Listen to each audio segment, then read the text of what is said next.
Hey YouTube, Aiden/Burger here. Just wanted to give you guys a little insight into my practice time, my warm-up time today, my,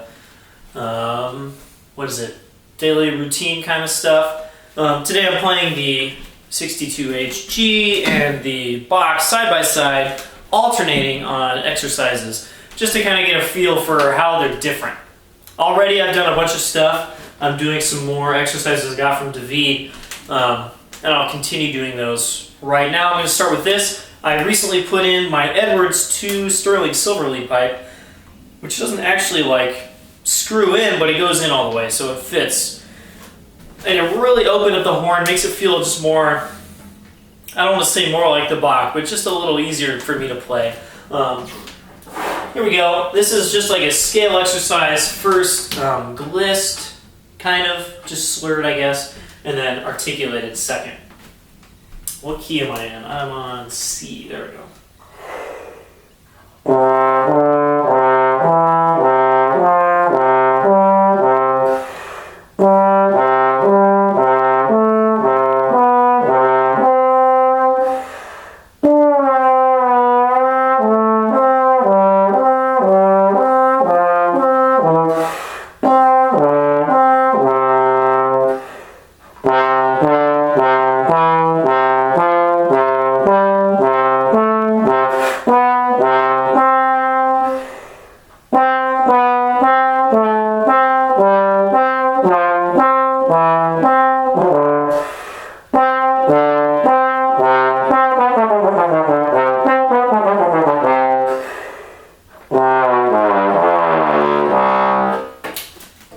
I'm not cutting anything out. I have mistakes in here too, and that's just how it's going to be today. What key? I'll do G on this.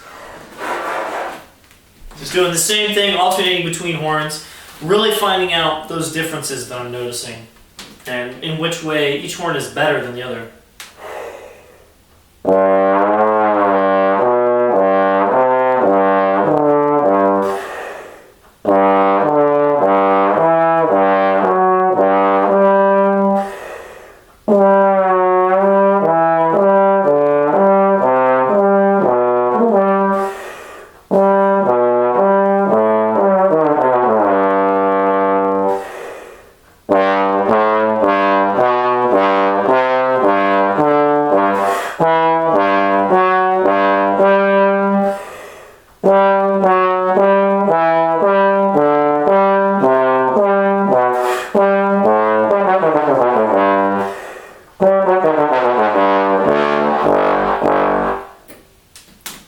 So hopefully you guys hear some kind of a sound difference between the two.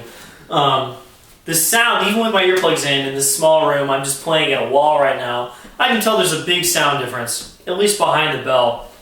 But majorly, there's a huge difference in how these horns play. With this horn, I really have to think about this giant warm airstream filling up the entire horn, or I get really weak slots, really weak notes.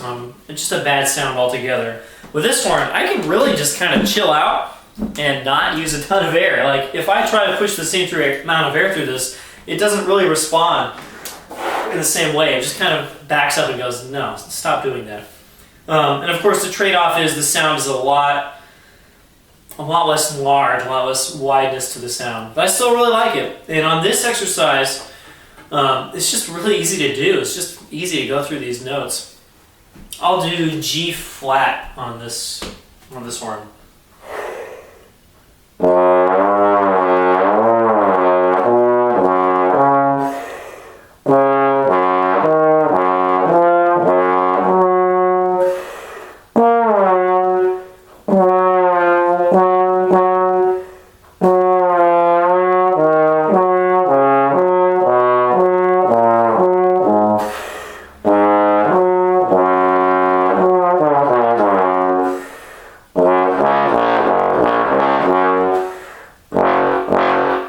Still am really not in love with how I can slur through these valves. And that's just something you get with rotors that you don't get with Thayers, is that kind of pop. The pop does not go away with these, sadly.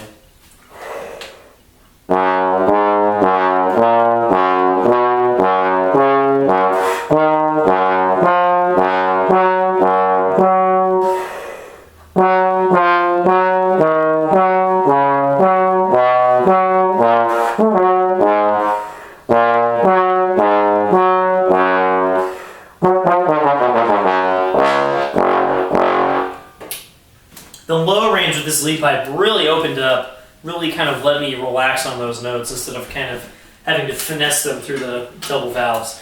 The articulation, I don't really get the weight behind the articulation on this horn that I get on that one. I can just kind of lean into a note and just go boom, and people will go, whoa, you're articulated. This doesn't really have that, and that's okay, because there's sometimes when you don't really want that. Like, I keep playing that Saturday night is the loneliest night of the week. I've played in like 5 videos now, because it's one of the things that I have memorized. When I played on this, it doesn't really sound like it's in the style. It's just a little too heavy. Check this out. If I play it like this, which is how this horn just works,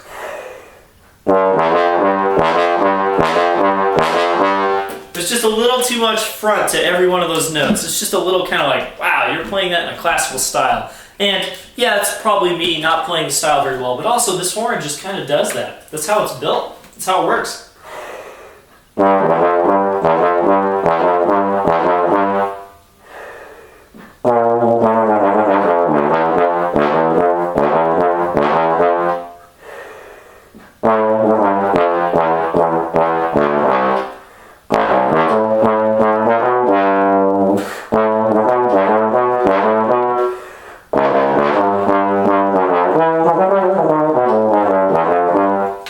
This horn just kind of, it sinks into that style just a lot easier. Even with the Lasky 93, which is pretty big, pretty, legit mouthpiece. I'm just comfortable with it. This horn just really lends itself towards this style of playing a lot more than the Bach does. And that's okay. There's room for more than one bass trombone on the planet. Which horn did I just play? I played this one. I don't have too much time. Let's play...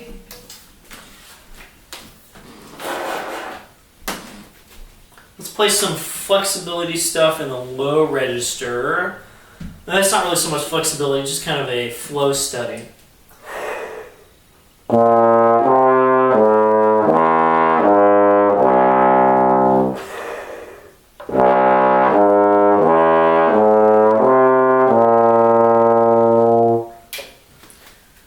Not sure how in tune that is. Feels pretty good on that horn. Let's see about this one.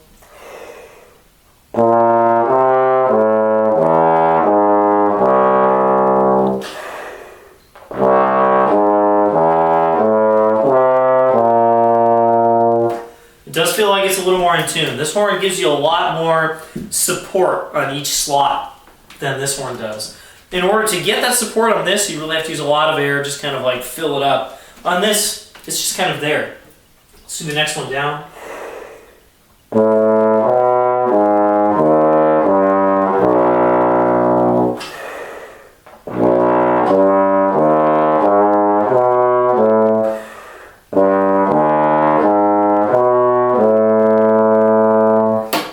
Notes I was playing. That exercise can be very confusing, and it feels good on that horn.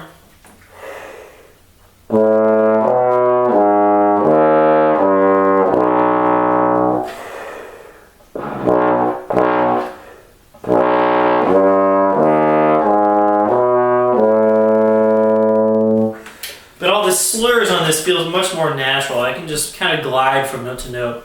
I did miss that low B because I wasn't filling it up in the way that this horn needs and that this horn kind of doesn't need. Let's do some low register glisses.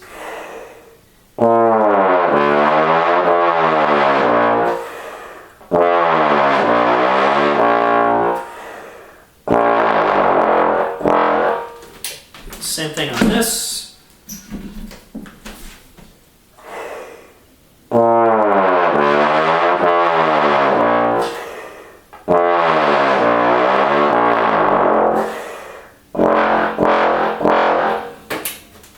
So oddly, this horn is actually a little easier to play in the pedal range, I think. I'm not sure, let's try it.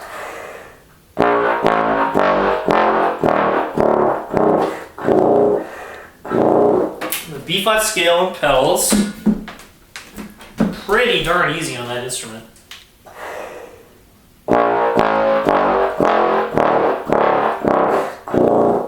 It's actually easy on this too. I was just kidding. I really don't know. I feel like sometimes the pedals on this are actually not super easy. I love how they sound. They have this big old weight to them. And I do prefer the sound right now behind the bell. I prefer this one. But sometimes I do feel like the pedals are just a little hard. I think I got better at that recently. Let's try another scale.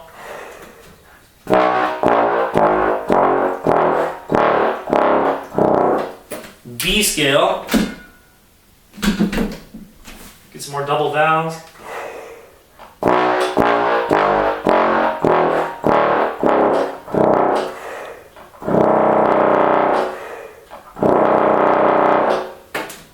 Yeah, the note wants to back up just a little bit.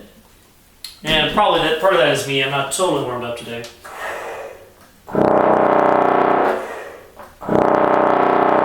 But it does feel a little better on this. So there you go, guys.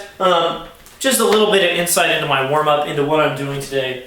Just kind of swapping back between these horns. Right after I finish this video, I'm going to play through all of my scales, alternating scales on each horn, so I kind of get an idea.